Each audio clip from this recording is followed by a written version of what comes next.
엘리사의 조리법, 이렇게 말씀의 제목을 지어보았습니다. 엘리사의 조리법.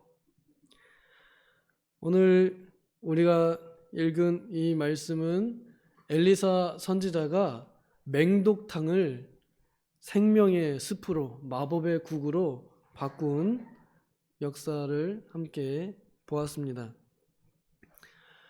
엘리사 때에 신학교가 부흥해서 여기저기에 신학교가 세워졌고, 오늘 나온 길갈 신학교는 약 100명쯤 되는 그런 규모의 신학교인 것 같습니다.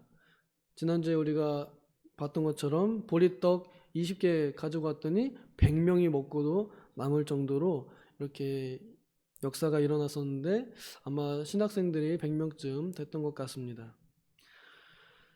이 길갈 신학교의 선지자의 제자들, 신학생들이 엘리사 앞에 모여 앉았습니다. 이때의 배경을 흉년이 들었다라고 이렇게 소개하고 있지요. 흉년이 들고 먹을 것이 없으면 사람들은 먹을 것을 찾아 여기저기 돌아다니게 됩니다. 신학생들도 먹을 것이 없어서 여기저기 음식을 구하러 돌아다닐 수 있습니다. 그런데 이 100명의 무리들은 엘리사 선지자 앞에 가서 앉았습니다. 그 자리를 거기에 두었습니다. 그것은 하나님의 말씀으로 내가 먹고 산다 하는 행동입니다. 믿음의 행동입니다. 돈이 없지만, 그렇지만 나는 일단 말씀 먼저 먹어야겠다. 그래서 거기 가서 앉은 것입니다. 일하기 싫어서 명분 세워가지고 그런 게 아닙니다. 당장 아무것도 못 먹는 상태거든요. 그 100명의 신학생들이 먹을 것은 없고 다 같이 쫄쫄 굶으면서 금식 공부를 하는 거예요. 나는 굶어 죽더라도 내 영혼을 먹이는 참된 양식인 하나님의 말씀을 먼저 먹어야겠다. 그래야 내가 살겠다 하는 말씀에 생명을 둔, 목숨을 건 신학생들이 모여있던 것입니다. 얼마나 귀한가요? 요즘 시대에 음식보다 말씀을 중시 여기는 사람들이 많지 않습니다. 신학교에 와도 그냥 하나님의 말씀을 조금 더 알고 싶은 그런 마음으로 오는 경우가 많지, 내가 이 말씀만 있으면 살겠습니다, 그런 정도의 각오는 오늘날 크게 기대하기는 어렵습니다. 당장 시험이 오면, 먹고 살 것이 막막해지면 일단 내가 신학 공부는 뒤로 미루고 가서 알바라도 좀 하고 직장을 좀 더 열심히 다녀야겠습니다. 이게 자연스러운 오늘날의 우리 사람들의 심리입니다. 그때도 마찬가지였겠죠. 그런데 이들은 무엇보다도 그 시대에 그 말씀을 지키는 것이 자신들의 목숨보다 더 소중했다는 그 사명감이 있었던 것 같습니다. 왜냐하면 비질레가 판을 치는 판이었거든요. 정권을 잡은 사람들이 우상 숭배하는 것을 다 사람들에게 그 분위기를 만들어서 그냥 아무것도 아닌 것처럼, 아무렇지 않은 것처럼, 그리고 원래 그런 것처럼 해서 여호와만 섬기던 백성들을 그 땅에, 가나안 땅에 원래 있던 우상 숭배하는 것도 다 가능하다 하면서 혼합주의로 만들어 버렸어요. 그러니까 교회도 가고 우상도 섬기고, 이제 교회는 안 가고 우상을 섬기고, 이렇게 하는 것이 자연스러운 그 분위기를 만들어 버렸을 때에 이들은 그것이 잘못됐다는 것을 알고 오히려 나가서 복음을 전해야 하고 사람들을 올바른 길로 돌아오게 하는 이 일이 더 중요하다는 것을 알기에 본인들이 말씀을 먼저 배워서 사람들을 가르쳐야 했기에, 그래서 굶어 죽더라도, 내가 못 먹더라도 하나님의 말씀 배워서 그 말씀 내가 전해서 어둠 가운데 있는 하나님의 백성들을 빛 가운데로, 그리스도께로 인도하는 이 일에 내가 굶어 죽더라도 나는 이 일을 해야겠다라고 모인 사명감을 가진 사람들 100명이 모인 것입니다. 그래서 저는 참 이곳이 천국의 모형을 가지고 있지 않았나 그렇게 봅니다. 어디에 있든지 하나님의 말씀을 사랑하여 모인 그 자리, 거기가 천국인 것 같아요. 못 먹어도 또 허름해도 나무로 지었거나 혹은 뭐 닭 쫄쫄 굶는다 해도 하나님의 말씀 사랑하는 마음이 모이면 거기가 천국인 것 같아요. 교회도 우리가 밥 먹으러 모이는 거 아니잖아요. 근데 우리 교회 또 국수가 그렇게 맛있어요. 저는 세계에서 제일 맛있는 것 같아요. 우리가 국수 먹으러 교회 오는 거 아니잖아요. 밥 먹으러 교회 오는 거 아니잖아요. 그리고 국수를 주든 밥을 안 주든 상관없이 하나님의 말씀을 들을 수만 있으면, 그 말씀을 사랑하여 모이기만 했으면 바로 그것이 천국입니다. 그래서 말씀을 들으러 모인 도봉교회는 천국의 지점입니다. 이곳에 와서 우리는 천국의 맛을 보게 됩니다. 그렇지만 하나님께서는 또한 육신의 생명을 귀하게 여기시는 분이시기에 엘리사 선지자에게 감동을 주셔서 국을 끓여 먹여라 하는 명령을 하신 것 같습니다. 성경에 엘리사 선지자가 하는 행동 하나, 말 하나가 그냥 엘리사 선지자 혼자 말하고 혼자 생각하고 혼자 그냥 행동한 게 아닌 것 같습니다. 왜냐하면 이 내용 열왕기 읽어보면요, 엘리사 선지자가 하는 행동에 그 하는 말이 있어요. 하나님께서 내게 말씀하셨느니라 하거나 하나님께서 나에게 알리지 않으셨느니라 하는 그런 표현들이 있습니다. 그걸 보면은 엘리사 선지자는 자신 안에 있는 하나님의 감동을 따라서 모든 말과 행동을 하는 것이었다는 걸 우리는 알 수 있습니다.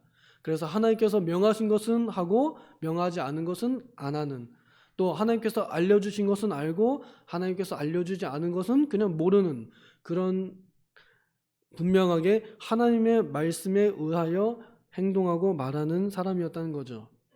그런데 하나님께서는 엘리사 선지자에게 국을 끓여서 먹게 해라 하고 이렇게 감동을 주신 것 같습니다. 그래서 신학생들에게 자, 큰 솥을 가져와서 국을 끓여서 드십시오라고 이렇게 말한 거예요. 이때 당시 국이라 하면은 식사 대용이니까 오늘날의 스프 이 정도 되지 않을까 싶어요. 그리고 국을 끓여서 뭐 같이 먹자 하고 이렇게 얘기를 한 거예요. 그러니까 큰 솥을 가져와 가지고 물을 떠다가 그 다음에 이제 밖에 나가서 나물 캐다가 뭐 뜯어다가 곡물 뜯어다가 다 그냥 부어가지고 잡탕이 되는 거죠. 잡탕이 돼서 이게 국을 끓여가지고 일단 뭐라도 먹어라 하고 이렇게 한 것 같아요. 그런데 문제는 어떤 한 사람, 이름 모를 한 사람이 자기도 뭔지 모르는 알 수 없는 걸 갖다가 집어넣었어요. 여기는 이제 들호박이라고 되어 있는데 포도덩쿨, 뭔지 모릅니다. 아무도 모릅니다. 이것이 도대체 무엇인가 하는, 정말 아무도 알지 못하는, 그 당시에 사람들도 먹어본 적이 없는, 알 수 없는 그런 열매를 가져다가 그냥 보기에 먹음직스러워 보이니까 갖다 넣었겠죠. 마치 옛날 그 죽음의 열매였던 선악과, 먹기에 괜찮은데 먹어봐도 괜찮을 것 같은데 독버섯이 예쁘게 생겼습니다. 먹어도 될 것 같이 생겼습니다. 그런데 먹으면 죽어요. 그런 것 같이 보기에는 이거 먹어도 될 것 같은데 라고 해서 한번 넣어볼까? 되게 이 한 사람이 생각이 좀 무책임하거나 짧은 그런 성격을 가진 사람인 것 같습니다. 뭔지 모르면 어떻게 해야 돼요? 물어봐야 되잖아요. 그렇죠? 내가 모르면 남한테 물어보면 되잖아요. 그리고 또 보여주면서 야 이게 뭐야? 이게 뭐야? 100명이 있으니까 100명은 다 물어봐도 누군가는 그게 야 그거 먹으면 안 돼. 알려줄 거 아니에요. 그렇죠? 근데 그런 거 안 물어보고 그냥 본인이 갖다가 썩어가지고 퐁당 집어넣은 거예요. 자기 마음대로 하는 한 사람. 잘 알지도 못하면서 그냥 다 갖다 집어넣은 이 한 사람 때문에 이 잡탕국이 맹독탕이 되어버리고 말았습니다. 그래서 사람들이 배고프니까 온갖 쓴 것이라도 단 상태 아니에요? 그러니까 그냥 풀죽을 썼는데 그걸 먹어도 맛있게 먹을 사람들이 100명이 모인 거예요. 그래서 막 너도 나도 줄 서가지고 빨리 나도 줘라 이러면서 풀죽을 한 대접씩 떠가지고 이렇게 딱 먹고 있는 사람들이 먹자마자 목이 막히고 코가 막히고 머리가 어지럽고 막 죽을 것 같은 거예요. 오늘날에 보면은 이게 식중독의 증상이 아니었을까 생각합니다. 음식을 먹는데 먹다가 죽을 것 같은 거예요.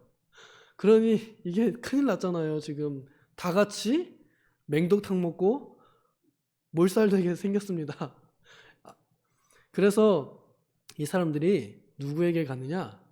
신학교 총장 엘리사 목사님에게 갑니다. 목사님, 교수님, 총장님, 선지자님, 이거 독이 들어있습니다. 다 죽게 생겼습니다. 도저히 먹을 수가 없습니다. 라고 선지자 엘리사에게 찾아갑니다. 하나님의 사람에게 찾아간다는 것은 곧 하나님을 의존한다, 하나님을 의지한다 라는 의미를 가지고 있습니다. 그래서 엘리사 선지자가 그러면 나한테 밀가루 가져와라, 가루를 가져와라. 전엔 물이 써서 못 먹는 물에다간 소금을 타서 이렇게 물을 먹을 수 있게 생명의 물로 바꾼 역사가 있거든요. 여기서는 가루를 가져와라. 혹시 소금일 수도 있고 바른 성경은 밀가루라고 번역했습니다. 하여간 뭔지 몰라요. 일단 가루를 가져와라 하니까 그 사람들이 뭔가 가루라고 하는 불리는 뭔가를 가져다 줬겠죠. 가루 무슨 가루인지 중요하지 않습니다. 그 가루를 가지고 온 게 중요하고요. 그 다음에 엘리사 선지자가 그것을 국에다가 다 뿌렸습니다. 그리고 나서는 떠다가 줘서 먹게 해라 하고 명령하였습니다. 이제 그것을 먹은 사람들은 살았습니다. 이제 그것을 먹은 사람들은 배고픔이 해결이 되었습니다. 문제가 해결이 되었습니다. 이 사람들이 먹은 것은 엘리사의 마법의 스프였습니다. 엘리사만 알아요. 엘리사만 이것을 어떻게 해결해야 되는지 알아요. 그런데 이것을 본인 혼자서만 하진 않았습니다. 가루를 가져와라 했으니까 가루를 가져오는 순종이 필요하고요. 그 다음에 떠다가 줘서 먹게 해라 라고 했기 때문에 뜨는 순종이 필요하고 주는 순종이 필요합니다. 가져오고 뜨고 주는, 나누어주는 순종이 필요합니다. 아무것도 아닌 것 같고 굉장히 작은 일입니다. 예수님께서 가나의 혼인잔치에서 물을 포도주로 만든 역사를 나타내실 때 그 일에 동참했던 사람들이 바로 하인들이었습니다. 그 하인들은 물동이를 떠다가 갖다 놓는 일, 이것만 하면 됐어요. 별거 아닌 일이죠. 그런데 물이 포도주가 되는 역사를 그들의 손으로서 이루어지도록 예수님께서는 역사하셨습니다. 마치 그와 같이 엘리사 선지자의 이 말도 하나님의 명령으로서 순종하는 사람을 통하여 역사한다는 것을 우리에게 보여줍니다. 중요한 것은 밀가루가 아니고 또 들포도 덩굴도 아닌 이름 모를 어느 열매도 아닌 바로 순종하는 것입니다. 말씀대로 순종하는 것이고 단순한 것을 순종하는 것, 이것이 이들에게 중요한 것이었습니다. 엘리사 선지자는 또 하나님께서는 그걸 가르쳐 주신 것 같습니다. 하나님의 말씀대로 순수하게 단순하게 순종하는 것이 바로 우리가 사는 길이다. 우리가 죽지 않고 사는 길이다. 해독되는 길이다. 라고 가르쳐 주는 것 같습니다. 저는 이것을 하나의 비유로도 보이는데요. 여기에 나와 있는 이 음식은 오늘날 우리가 먹는 것이라고도 할 수 있겠습니다. 육신이 먹는 것뿐만 아니라 영적인 음식이라고도 한번 생각을 해보면 우리가 먹고 있는 하나님의 말씀에 어느 이름 모를 누군가가 이상한 것을 아무도 알지 못하는 것을, 알 수 없는 것을, 이상한 것을 혼합시켜서 집어넣어서 못 먹을 것으로 만드는 시대인 것 같습니다. 우리가 유튜브 들어가면 거기에 정말 듣도 보도 못한 사람들이 나와가지고 듣도 보도 못한 이상한 말들을 성경을 가르친다고 하면서 이상한 쓸데없는 소리, 들으면 독이 되는 소리들을 정말 많이 합니다. 그런데 사람들이 듣기 좋은 소리나 혹은 전에 없던 소리면은 와, 새롭다 하는 이런 생각으로 듣습니다. 그리고 그게 들어가고요. 그게 담겼다가 어디서 나타나느냐면 교회에서 얘기하게 됩니다. 야, 유튜브 보니까 성경에 이렇게 써 있다고 하던데? 이러면서 주변 사람들한테 알 수 없는 이상한 말들을 하기 시작하고, 그리고 그것을 결국엔 담임 목사님의 설교회까지 갖다 들이댑니다. 유튜브에 나와 있는 이름도 듣도 보도 못하는 사람들의 개논리를 하나님께서 세우신 하나님의 말씀 사역자, 선포자의 말씀에 반대하는 도구로 쓰게 됩니다. 그래서 진리가 희석되게 되고, 진리가 오히려 독이 되게 만드는 일이 일어나고 있습니다. 어느 시대에나 그런 일은 있어 왔습니다. 순수한 진리를 자꾸 뭔가 알 수 없는 이상한 것을, 성경에 전혀 그렇게 말하지도 않은 것을 집어넣어서 진리를 비진리로 만드는, 비진리일 뿐 아니라 맹독으로 만들어버리는 일들이 일어났습니다. 하지만 하나님께서는 순수한 말씀의 사역자들을 통해서 그 잘못된 것들을 다시 정화시키는 일들을 하셨습니다. 가장 크게 대표적으로 종교개혁이라 할 수 있겠습니다. 신학교에서 하는 일이 바로 이것입니다. 오염된 진리를 다시 바르게 하는 것입니다. 말씀의 조리를 다시 하는 것입니다. 잘못된 것을 바로잡는 것입니다. 우리가 교회에 와서 말씀을 듣는 것 또한 내 안에 잘못된 독극물을 빼내는 것입니다. 내 안에 잘못된 요리법, 내가 성경 잘못 읽고 잘못 해석하는 것을 바르게 고쳐내는 작업을 하는 것입니다. 이 일을 말씀의 사역자들이 합니다. 그래서 말씀의 사역자들은 말씀의 요리사들, 말씀의 조리사들이라고도 할 수 있겠습니다. 하나님의 말씀을 그렇게 믿는 것, 믿음으로 받아들이는 것, 이것이 생명의 역사가 일어나는 길입니다. 순종한다는 것, 듣는다는 것, 받아들인다는 것입니다. 간단하지만 쉽지만 받아들이는 것입니다. 오늘날 우리가 생명의 역사가 있으려면 그렇게 받아들여야 합니다. 하나님의 말씀을 하나님의 말씀으로 받아들여야 됩니다. 유튜브를 하나님의 말씀으로 받아들여서는 안 됩니다. 하나님의 말씀이 과연 그러한가 하여 연구하는 것, 그것이 우리가 해야 할 일입니다. 우리 신학원에서 하는 일도 바로 그것입니다. 성경의 말씀을 바르게 깨닫고 그렇게 전하는 것. 우리 신학교들을 위해서 기도해 주시고, 또 우리 교회 안에서 우리가 또한 이 역사가 일어나고 있음을 믿으시며 하나님의 말씀을 순수하게 받으시는 우리가 되기를 소망합니다. 기도하겠습니다. 하나님 아버지, 오늘날 진리가 오염되고 있는 이 때에 순수하게 하나님의 말씀을 연구하고 받아들이고자 하는 사람들이 모여있으니 곧 교회요 또한 신학교입니다. 하나님의 말씀을 사랑하여 연구하는 모든 이들에게 하나님께서 빛을 비추시고 진리의 눈을 뜨게 하여 주시옵소서.